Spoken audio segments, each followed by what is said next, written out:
अस्सलाम वालेकुम, welcome to my YouTube channel banking and beyond. उम्मीद करता हूँ आप सब खैरियत से होंगे। आज जो मैं वीडियो और टॉपिक लेके आया हूँ ये इंतहाई इम्पॉर्टेंट है उन लोगों के लिए जो फॉरेन नेशनल्स हैं या वो लोग जो बैंक में जॉब करते हैं या वो लोग जो बैंक में आना चाहते हैं, और वो लोग भी, उनके लिए भी ये बहुत ज़्यादा इम्पॉर्टेंट है जो बैंक में जॉब करते हैं लेकिन उनको पता नहीं है कि ये डॉक्यूमेंट है क्या चीज़, इसकी रिपोर्टिंग कहाँ होती है, किस लिए ये बनाया गया है, आखिर ये आया क्यों है, किन से लेना है किन से नहीं लेना, और लेने के बाद इसमें मल्टीपल ऑप्शंस हैं तो क्लिक किस पे करना है और किस क्लिक का क्या इम्पैक्ट पड़ना है, ये भी बड़ा इंपॉर्टेंट है। क्योंकि बाद में फिर कंप्लायंस वाले या दूसरे डिपार्टमेंट ऑडिट वाले कहते हैं आपने तो ये फिल ही गलत किया है। तो जी हाँ, मैं जो बात करने वाला हूँ ये बड़ी ही इम्पॉर्टेंट बात है। और आगे बढ़ने से पहले मैं आपसे रिक्वेस्ट करूँगा कि आपने मेरे चैनल को लाइक एंड सब्सक्राइब ज़रूर करना है, ठीक है। तो बढ़ते हैं हम आगे, देखते हैं कि आज हम किसके बारे में बात करने वाले हैं। देखें जी, आज जो हम बात करने वाले हैं तो उसमें सबसे पहले ज़रा क्वेश्चन देखें। अगर आप फॉरेन नेशनल हैं या ओवरसीज़ इनकम रखते हैं तो CRS आपके लिए बहुत इम्पॉर्टेंट है, वरना अकाउंट इशू हो सकता है। तो यहाँ से आपको पता चल गया होगा कि मैं बात किसके हवाले से कर रहा हूँ। CRS क्या है उसको देखते हैं। CRS कोई टैक्स नहीं है, लेकिन अगर इसे इग्नोर किया जाए तो बैंक अकाउंट रिस्क में आ सकता है। क्यों, आज हम समझते हैं। तो ये देखें जी, आपके सामने आ गया है, ये क्या है, CRS क्या कहलाता है, कॉमन रिपोर्टिंग स्टैंडर्ड। अब ये कॉमन रिपोर्टिंग स्टैंडर्ड है क्या चीज़, ज़रा हम इसको समझने के लिए आगे बढ़ते हैं। मैंने इस पर पूरी प्रेजेंटेशन तैयार की है और उम्मीद करता हूँ आपको ये पसंद आएगी, लेकिन उससे पहले आपने चैनल को लाइक एंड सब्सक्राइब ज़रूर करना है और इस वीडियो को आखिर तक देखना है, क्योंकि जब तक आप आखिर तक नहीं देखेंगे तब तक आप समझेंगे नहीं। ये मैं मीज़ान बैंक का एक फॉर्म रखा है जो कि इंडिविजुअल, जॉइंट और सोल प्रोप्राइटर अकाउंट के लिए है, लेकिन ये फिल कैसे किया जाता है इसकी सारी चीज़ों को हम डिस्कस करेंगे। इसके अलावा मैंने जो दूसरा फॉर्म रखा है ये एंटिटीज़ के लिए है। ये फॉर्म भी आपकी नज़रों से गुजरा होगा, लेकिन इसको फिल कौन सा ऑप्शन कब फिल करना है, किसके लिए ये ऑप्शंस होते हैं, इन तमाम को आज हम डिस्कस करेंगे 1 to 1 करके, ठीक है। तो ये तमाम ऑप्शंस हैं, ठीक है, इन सबको हम एक एक करके डिस्कस करने वाले हैं आज। देखें जी, आ गया जी हमारे सामने। ज़रा हम अब यहाँ पे करते हैं इसको और देखते हैं कि ये है क्या चीज़ आखिर। ये देखें जी, पहला सवाल है हमारे सामने, CRS क्या है। तो देखें इसका जवाब ये है, CRS एक बैनुल अक़वामी निज़ाम है जिसके तहत बैंक ये मालूम करता है कि अकाउंट होल्डर किस मुल्क का टैक्स रेजिडेंट है। देखें बात आ गई टैक्स रेजिडेंट। अगर वो फॉरेन टैक्स रेजिडेंट है तो इसके अकाउंट की मालूमात मुतल्लिका टैक्स अथॉरिटीज़ को रिपोर्ट की जाती है, ठीक है। ये कुछ इसकी डेफिनेशंस हैं, मैं जल्दी पढ़ता हूँ, फिर मैं आगे जाके आपको बताऊंगा कि ये फॉर्म आपने कैसे फिलअप करना है, ठीक है। इसके अलावा हम दूसरे क्वेश्चन पे आते हैं, CRS का बुनियादी मकसद क्या है, क्योंकि ये तमाम सारे वो सवालात हैं जो कि हम भी जब बैंक में काम करते हैं तो हमारे पास आते हैं, स्टाफ के पास आते हैं, और ये सवालात जो है तो कस्टमर भी करता है। CRS का बुनियादी मकसद क्या है। CRS का बुनियादी मकसद टैक्स एवेजन को रोकना है, बैरून मुल्क छुपाई गई जो आमदन को जाहिर करना है और आलमी सतह पर टैक्स ट्रांसपेरेंसी कायम करना है, ठीक है। तीसरा अगर हम सवाल देखें तो CRS किसने मुतारिफ करवाया, तो CRS को जो है तो OECD organization for economic cooperation development, ये अथॉरिटी है, इसने डेवलप करवाया। और more than 120 countries jurisdiction have been automatically exchange of financial information, मतलब CRS में 120 प्लस कंट्रीज इस वक्त शामिल हुई हैं जो कि इसकी मालूमात को एक दूसरे के साथ शेयर करते हैं। अगर हम बात करें पाकिस्तान में CRS किसके कहने पर लागू हुआ, तो उसका बड़ा क्लियर जवाब है, पाकिस्तान ने OECD के साथ CRS एग्रीमेंट साइन किया है जिससे FBR ने इन्फोर्स किया और SBP ने बैंक को इम्प्लीमेंट करने की हिदायत की। पाकिस्तान में CRS कब लागू हुआ, ये सवाल बड़ा इंपॉर्टेंट है, ये अक्सर बैंक में जॉब से और इंटरव्यू में पूछा जाता है। पाकिस्तान में CRS 1 जुलाई 2017 से तमाम नए बैंक अकाउंट्स पर लाजिम करार दिया गया, ठीक है, सिर्फ नए अकाउंट्स पे, उससे पहले वालों पे नहीं था। सिर्फ 1 जुलाई से ये इम्प्लीमेंट हुआ है CRS पहली बार कब रिपोर्ट हुआ, देखें इम्प्लीमेंट तो हो गया लेकिन रिपोर्ट कब हुआ इंटरनेशनली, तो पाकिस्तान में CRS के तहत पहली रिपोर्टिंग जो है 2018 में हुई थी, इंटरनेशनल रिपोर्टिंग FBR के जरिए हुई थी, ठीक है। अब हम आगे बढ़ते हैं, देखते हैं और क्या सवालात हैं।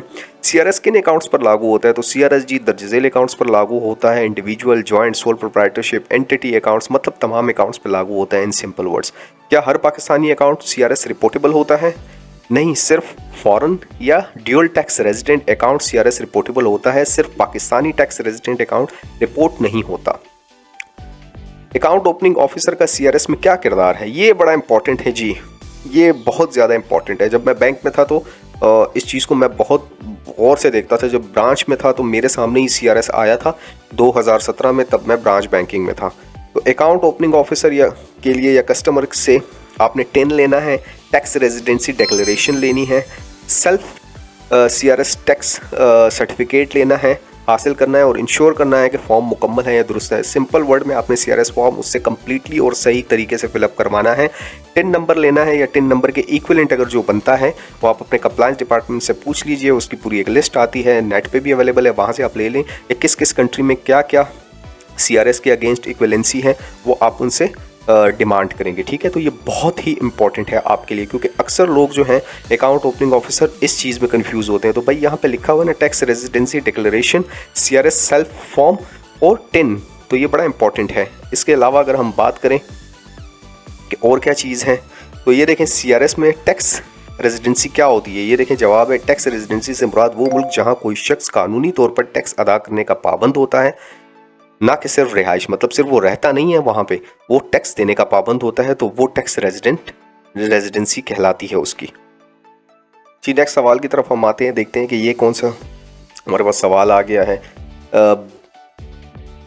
बैंक कस्टमर की टैक्स रेजिडेंसी एज्यूम क्यों नहीं कर सकता, मतलब बैंक खुद कस्टमर की टैक्स रेजिडेंसी एज्यूम क्यों नहीं कर सकता। तो उसका जवाब ये है, क्योंकि सीआरएस के तहत सेल्फ सर्टिफिकेशन लाजमी है, इसलिए बैंक जो है कस्टमर डिक्लेरेशन पर रिलाई करता है। तो कस्टमर जो लिख के देता है on the basis of document, हम उन्हीं पे रिलाई करते हैं।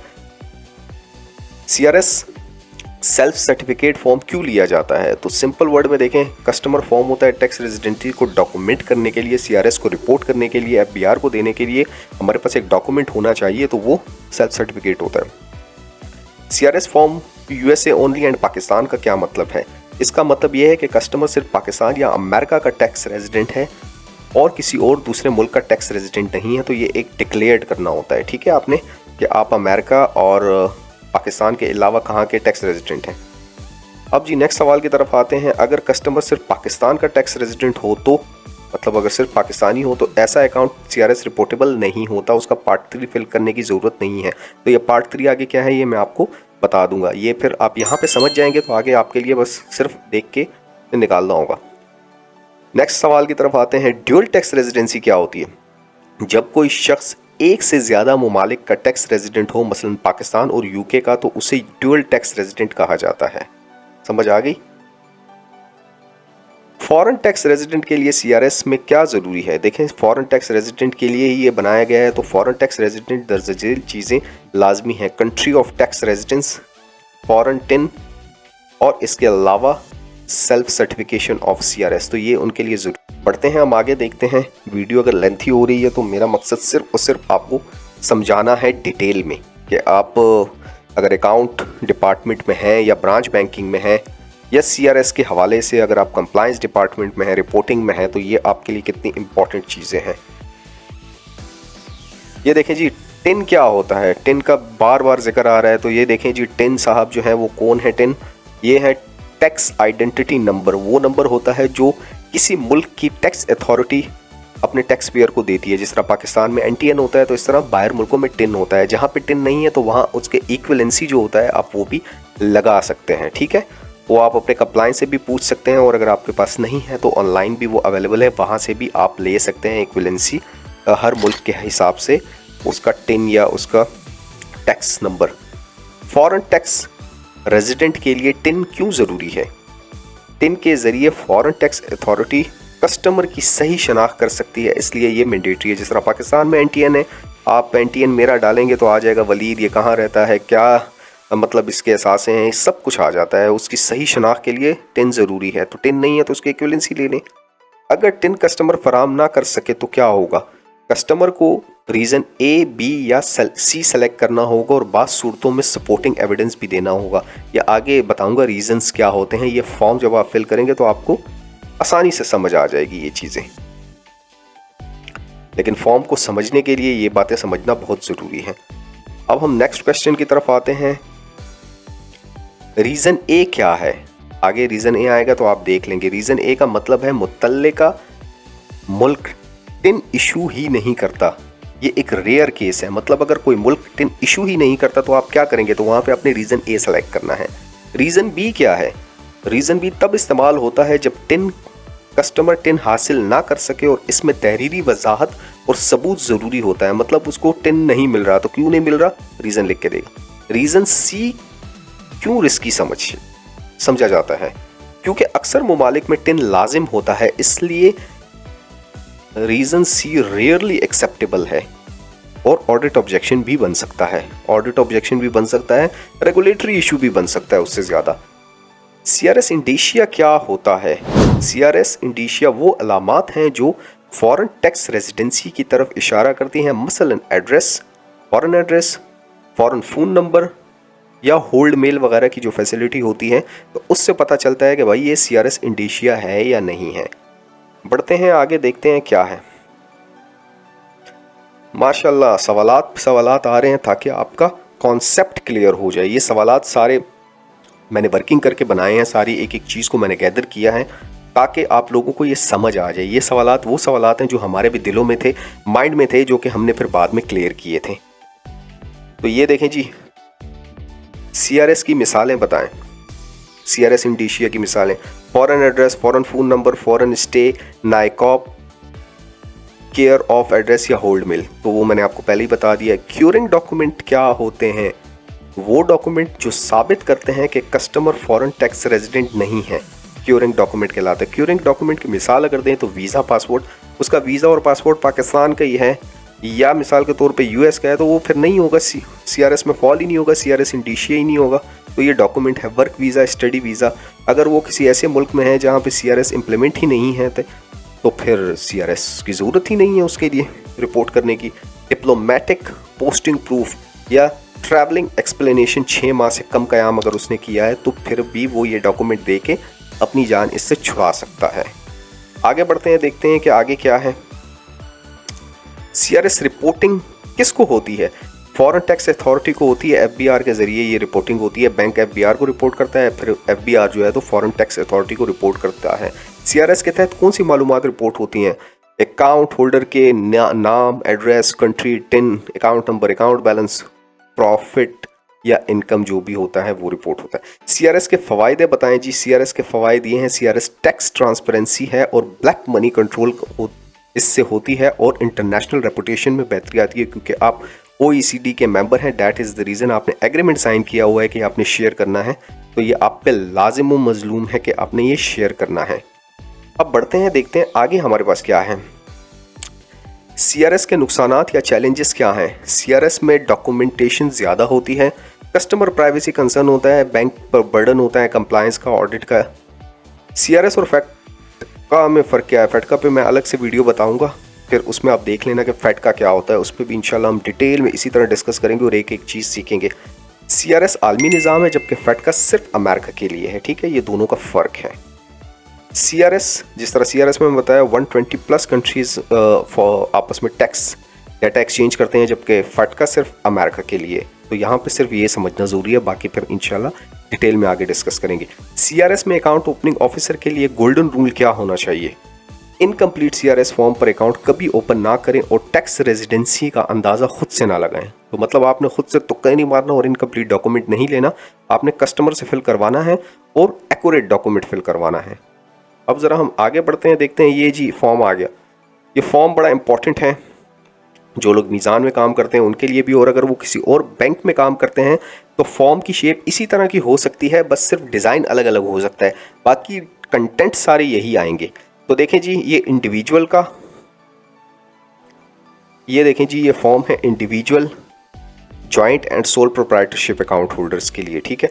इसमें सबसे पहले नाम आता है, तो मैंने नाम अपना लिख लिया, डेट ऑफ बर्थ मैंने लिख दी, कहाँ पे आपकी पैदाइश हुई है आपने सिटी लिख लिया, आपने टाउन लिख लिया, कंट्री लिख ली, ये पाकिस्तानी आ गया, आपने अपना एड्रेस लिखा एक लाइन में, दूसरे लाइन में, तीसरे लाइन में ये आपका कौन सा एड्रेस होगा, ये आपका करंट रेजिडेंस एड्रेस होगा। प्रोविंस आपने अपना लिख दिया, कंट्री आपने लिख दी। अगर आपका मेलिंग एड्रेस सेम है और करंट एड्रेस सेम है मतलब आपका परमानेंट एड्रेस और आपका मेलिंग एड्रेस सेम है तो आपने वही लिख देना है, और अगर अलग है तो फिर यहाँ पे लिख दें। तो मेरा चूँकि अभी फ़िलहाल यही है तो मैंने ये लिख दिया। अगर किसी का अलग हो तो वो आप यहाँ पे मेंशन कर सकते हैं, ठीक है। अब यहाँ पे जी ये बड़ा इंपॉर्टेंट पार्ट है, इसको ज़रा आप समझें, यहाँ से शुरू होती है असल कहानी। देखें यहाँ पे बड़ा वाज़िया लिखा हुआ, I am tax resident of Pakistan और एंड यूएसए ओनली। चूँकि मैं Pakistan and USA tax resident हूँ तो मैं तो पाकिस्तानी हूँ, तो मैं यहाँ पे क्या करूँगा, यस। इंडिविजुअल बंदा, sole proprietor, joint account holder, जिसके अलग अलग ये फिल होंगे, तो यहाँ पे यस आएगा, ठीक है। मेरे केस में यस आएगा। तो जब मैं इसको यस करूँगा तो ये मुझे क्या कह रहा है, प्रोसीड टू पार्ट 4। तो मतलब पार्ट 4 कौन सा है, part 4 is the declaration. Declaration sign की, यहाँ पे कस्टमर ने साइन किया, मैंने यहाँ पे मतलब साइन किया, यहाँ पे डेट डाली, और यहाँ पे बैंक वालों ने इसको फिलअप किया, अपना ब्रांच इनपुटर ने और ब्रांच ऑपरेशन मैनेजर या ब्रांच मैनेजर ने सिग्नेचर किया और काम ख़त्म। मैं रिपोर्टेबल ही नहीं हूँ। लेकिन अगर कोई कस्टमर आ जाता है, वो कहता है कि नहीं भाई, I am tax resident of USA और पाकिस्तान ओनली नहीं, मैं कहीं और पे भी हूँ, तो जब वो कहीं और है तो वो यहाँ पे क्लिक करेगा, नो प्रोसीड टू पार्ट 3। जब पार्ट 3 पे वो आएगा तो पार्ट 3 हमें क्या कहता है, पार्ट 3 हमें ये कहता है कि ये देखें, कंट्री और रेजिडेंस फॉर टैक्स पर्पस। तो आपने वो जो मैंने रीज़न बताए थे, रीज़न ABC, वो देखें, वो रीज़न अब यहाँ पे आपके काम आएंगे। अगर उस स्लाइड्स पे आप दोबारा जाएंगे, पढ़ेंगे, तो आपको ये बिल्कुल ज़ुबानी याद हो जाएगा चीज़ें। अगर वो कहता है कि भाई रीज़न ए कहता है the country jurisdiction where the account holder is resident does not issue TIN, अगर वो टिन दे देता है तो फिर तो मामला ही ख़त्म। यहाँ पे उसकी कंट्री आएगी, यहाँ पे टिन आएगा, मामला ख़त्म। लेकिन अगर वो कहता है नहीं भाई, देखें, the country jurisdiction account holder resident does not issue TIN, अगर वो कहता है टिन इशू ही नहीं करता तो फिर रीज़न ए देना है। अगर वो कहता है कि मुझे किसी वजह से unable to obtain equivalent TIN, तो फिर रीज़न बी करना है। अगर वो कहता है the tin required not selected the reason along with evidence, मतलब वो कहता है कि भाई वो मुल्क या वो उसका टिन है ही नहीं, तो फिर वो रीज़न 3 सेलेक्ट करेगा। देखें यहाँ पे लिखा हुआ है required the collection the tin issued by the such country, मतलब वो इशू ही नहीं करता रेलिवेंट कंट्री, या उसकी ज़रूरत ही नहीं है। तो फिर आपने ये देखना है कि अगर टिन नहीं है तो उसकी इक्विवेलेंसी कोई है, अगर है तो आपने फिर वो सेलेक्ट करनी है। तो देखिए ये 1 2 3 लिखा हुआ है, मतलब 1 2 3 बंदों के लिए है ये, लेकिन ये ऑप्शंस यही हैं, रीज़न ABC। ये देखें, अगर वो रीज़न B सेलेक्ट करता है, फॉर एग्जांपल वो कहता है कि मेरा रीज़न B है, तो रीज़न B क्या कहता है भाई, please provide reason if box tick, मतलब इसमें से आपने कोई भी टिक अगर कर लिया एक, तो वो कहता है फिर हमें रीज़न दे। तो रीज़न क्या होगा, देखें, the account holder is otherwise unable to obtain TIN, मतलब आप टिन क्यों नहीं एक्वायर कर सकते उस कंट्री से, तो आपने फिर रीज़न देना होगा विद प्रूफ। तो ये भाई इंडिविजुअल के लिए CRS है। उम्मीद करता हूँ आपको समझ आ गई होगी। अब हम बढ़ते हैं जी, देखें आपके सामने ये दूसरा एक फॉर्म आ गया, CRS tax residence self certification form for entity, मतलब अब हम आ गए हैं एंटिटी पे। तो एंटिटी का फॉर्म फिल करने के लिए आपके लिए सबसे पहले है legal name of the entity, ABC trust, ABC enterprises, ABC private limited, Ahmed and co private limited, public limited, जो भी है। कंट्री ऑफ इनकॉर्पोरेशन और ऑर्गेनाइजेशन पाकिस्तान है तो पाकिस्तान, अगर किसी और मुल्क में है तो किसी और मुल्क में। एंटिटी टाइप प्राइवेट लिमिटेड है, पब्लिक लिमिटेड है, ट्रस्ट है, NGO है, NPO है, गवर्नमेंट इदारा है, यहाँ पे आपने लिखना है। अब इस चीज़ को आपने समझना है, ये बहुत इंपॉर्टेंट है। लोगों को जो कन्फ्यूजन होती है वो यहीं पे होती है। इस चीज़ को मैं 1 to 1 डिस्कस करता हूँ, एक एक करके डिस्कस करता हूँ। टाइम ज़्यादा आपका लग जाएगा, लेकिन आपको समझाने के लिए मैं सिर्फ कर रहा हूँ ताकि आप लोगों को इस चीज़ की समझ आ जाए। देखें, ये जो पहला ऑप्शन है, सबको हटा देता हूँ ताकि आप लोगों को क्लियरली समझ आ जाए। ये जो पहला ऑप्शन है, देखें यहाँ पे ये 1.1 जो लिखा हुआ है ना, 1.1, ये सिर्फ और सिर्फ फाइनेंशियल इंस्टीट्यूशंस के लिए है।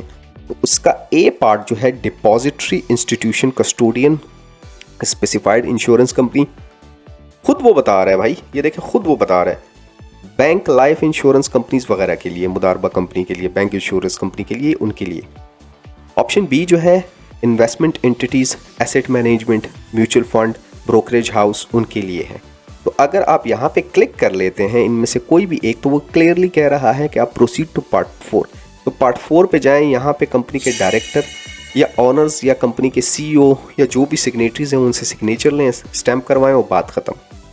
अब हम आते हैं जी थोड़े से मुश्किल पार्ट की तरफ, और वो मुश्किल पार्ट कौन सा है? वो है पार्ट 1.2। इसको समझने की हम कोशिश करते हैं। इसमें पहले है ए क्या कहता है? Active NFE company corporation whose shares are regularly traded one और more established securities. Simple word में भाई ये वो कंपनीज हैं जिनके जो है तो शेयर स्टॉक एक्सचेंज में ट्रेड होते हैं। लकी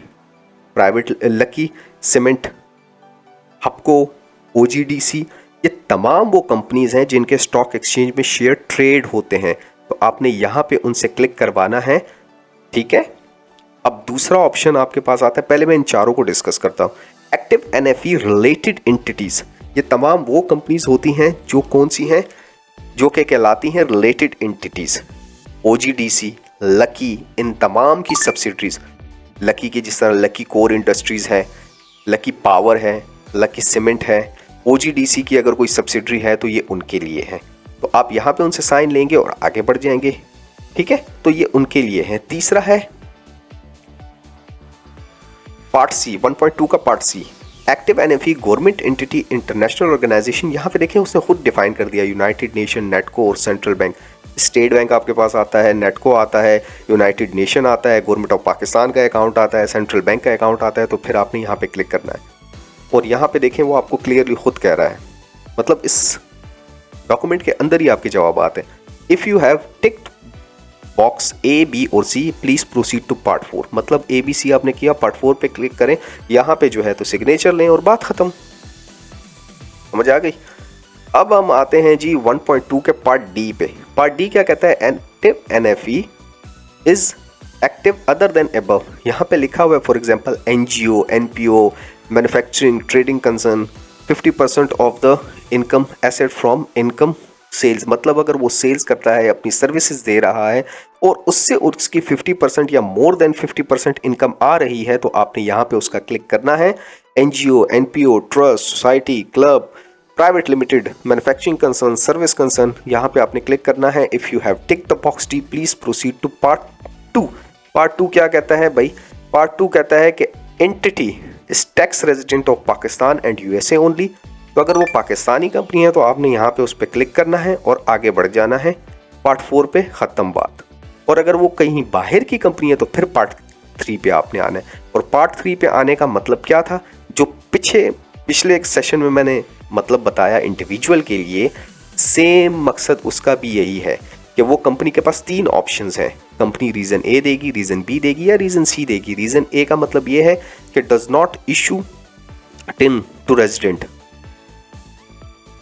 या कंपनीज, जो उनके डायरेक्टर्स होते हैं, बेनिफिशियल ओनर्स होते हैं, सीईओ होते हैं। रीज़न बी क्या है? जो कि अनएबल टू ऑब्टेन है। तो रीज़न बी जब सेलेक्ट करेगा तो यहाँ पे उसका वो क्या देगा? जस्टिफिकेशन देगा। ये देखें रीज़न बी की जस्टिफिकेशन है, ये देखें रीज़न बी। अगर वो रीज़न सी देता है तो वो कंट्री टिन इशू ही नहीं करती। तो अगर वो कंट्री टिन इशू नहीं करती तो उसके इक्विवेलेंट कोई करती होगी। उसके डोमेस्टिक लॉ में आपने देखना होगा, नेट पे सर्च करना होगा, गूगल करना होगा, देखना होगा, ठीक है। उसका मतलब वही है। अब हम आते हैं 1.3 के ए और बी को डिस्कस करते हैं। यहाँ पे लिखा हुआ है पैसिव नॉन फाइनेंशियल एंटिटीज़ और पैसिव एक्टिव। और पैसिव ज़रा फाइनेंशियल एंटिटीज़ को आप थोड़ा सा समझेंगे तो फिर ये आपको आएगा। पैसिव वो कंपनीज होती हैं जिसकी 50% या 50% से ज़्यादा की जो इनकम होती है वो उसकी सर्विसेज से नहीं आती, उसकी सेल से नहीं आती, बल्कि वो किस से आती है? रेंटल इनकम से आती है, इन्वेस्टमेंट से आती है, डिविडेंड से आती है या इंटरेस्ट से आती है। अगर उसने फैमिली ट्रस्ट है या कोई भी ऐसा इदारा है तो उससे उसकी इन्वेस्टमेंट जनरेट होती है। इसका अगर हम पार्ट 1 डिस्कस करें तो पार्ट 1 हमें क्या कहता है? पार्ट 1 हमें कहता है passive NFE more than 50% of income passive from interest, dividend, return और इनकम। मतलब वो इदारे जिनकी 50% से ज़्यादा की इनकम कहाँ से आती है? इंटरेस्ट से आती है, डिविडेंड से आती है, रिटर्न से आती है। तो अगर ऐसा कोई इदारा आपके पास आता है तो उसके लिए आपने पार्ट ए सेलेक्ट करना है। अगर हम बात करें 1.3 के पार्ट बी की तो वो कहता है an investment entity corporate incorporated located to non-CRS participating jurisdiction and managed by the other financial institution। तो कोई ऐसा इदारा ऐसी कंपनी ऑर्गेनाइजेशन आपके पास आती है जो कि नॉन CRS कंट्री में है, तो आपने उसके लिए ऑप्शन बी सेलेक्ट करना है, ठीक है, और वो खुद से उसको मैनेज कर रहे हैं। If you have take the part A B select 1.3 please provide the name of the controlling person. मतलब अगर आपने इस पे सेलेक्ट कर लिया है, ए या बी सेलेक्ट किया है, तो उसमें आपने नीचे क्या देना होगा, ये देखें यहाँ पे लिखा हुआ है कंट्रोलिंग पर्सन की डिटेल देनी होगी। तो कंट्रोलिंग पर्सन कौन होते हैं? डायरेक्टर होता है, शेयर होल्डर होता है, 25% से अबव जो शेयर होल्डर है वो कंट्रोलिंग पर्सन हो सकता है, बेनिफिशियल ओनर होता है, ट्रस्टी होता है, CEO होता है। तो वो आपने उसकी डिटेल यहाँ पे देनी है। And proceed to part 2। तो अब अगर आपने यहाँ पे उसकी डिटेल दे दी तो फिर आपने पार्ट 2 पे प्रोसीड करना है। पार्ट 2 कौन सा है? यही है जो मैं आपको ऑलरेडी समझा चुका हूँ। अगर वो पाकिस्तानी होंगे तो वो यस करेंगे, USA के होंगे तो यस करेंगे, किस पे? यस, इधर यस करेंगे। और अगर वो नहीं होंगे तो फिर वो करेंगे नो। नो पे क्लिक करेंगे तो फिर उसकी डिटेल मैंने आपको यहाँ पे सारी ऑलरेडी बता चुका हूँ कि नो करेंगे तो फिर उसने पार्ट 3 पे जाना है। पार्ट 3 पे जाना है तो फिर ये सारी डिटेल देनी है और आखिर में यहाँ पे उन लोगों ने साइन करने हैं अपने। देखें, कंपनी सेक्रेटरी अथॉराइज सिग्नेटरी यहाँ पे अपना नेम लिखेगा, सिग्नेचर करेगा और कंपनी स्टैम्प करेगा और ये सबमिट करवा देगा। तो आई होप सो कि आपको ये तमाम चीज़ें अब तक समझ आ चुकी होंगी। हमने जो इंडिविजुअल अकाउंट्स को डिस्कस किया, जॉइंट को डिस्कस किया, सोल प्रोप्राइटर को डिस्कस किया और उसके अलावा private, public limited, trust, NGO, NPO, society, club account discuss किए। ये तमाम चीज़ें आपको अब तक समझ आ चुकी होंगी। अब भी अगर आपको समझ नहीं आई तो आप कमेंट सेक्शन में मुझसे पूछ सकते हैं। तब तक अपना बहुत सारा ख्याल रखें। मिलते हैं किसी नेक्स्ट वीडियो में। अल्लाह हाफिज़।